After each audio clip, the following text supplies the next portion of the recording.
काय आहे, ज्या त्या वेळेच्या गोष्टी होत्या सगळं गुप्त झालेलं आहे. जसा त्याचं पावित्र्य राखलं गेलं. गर्भगिरी सोन्याचा केला होता, नंतर तो गुप्त आपण करून मच्छिंद्र आता सावरगावला जातो तोच गर्भगिरी सोन्याचा होता. तोच आहे ना मग. आता तिथं कंडक्टर कन सोडणे अदृश्य केलेला आहे तो.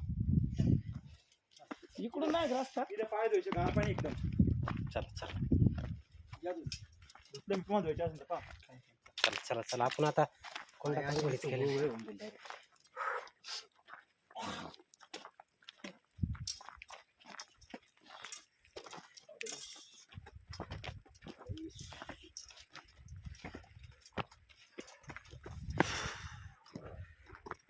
ओ